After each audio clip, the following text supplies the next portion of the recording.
हेमाडपंथी शैलीतील हजारो वर्षापूर्वीचे हे मंदिर भविष्यात तुम्हाला बघता येणार नाही। चला तर मग या व्हिडिओमध्ये आपण पाहणार आहोत महाबळेश्वरमधील कृष्णाबाई मंदिर। या मंदिराची निर्मिती ही 1818 मध्ये झाली असावी असे सांगितले जाते, पण मंदिराचे बांधकाम त्याची शैली इतकी प्राचीन आहे की कदाचित हे मंदिर 5000 वर्षापूर्वी बनवले गेले असावे असे जाणवते। आता कृष्णाबाई म्हटलं की आपल्याला नक्की वाटतं की देवीचे मंदिर असेल, मात्र महाबळेश्वरमधील कृष्णाबाई मंदिर हे भगवान शंकराला समर्पित आहे।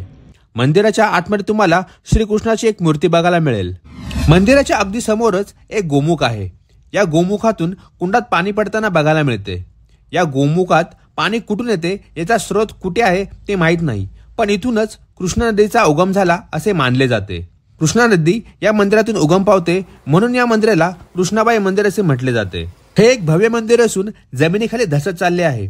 सांगितले जातं की मंदिराचा बहुतांश भाग हा जमिनीखाली दबला गेला आहे। येणाऱ्या काही वर्षांमध्ये हे मंदिर पूर्णपणे जमिनीमध्ये गाडले जाऊ शकते। यातूनच मला एक प्रश्न पडतो की एवढे जुने मंदिर असून आर्किओलॉजिकल सर्वेने मंदिराला रिकग्नाइज का नाही केले। जुने आणि प्राचीन हे मंदिर आपल्याला जतन केले पाहिजे, नाहीतर पुढील येणाऱ्या पिढीला इथे फक्त मैदानी भागच दिसेल। तुम्हाला काय वाटते कमेंट करून नक्की सांगा, आणि व्हिडिओ आवडल्यास नक्की लाईक, शेअर आणि कमेंट करा।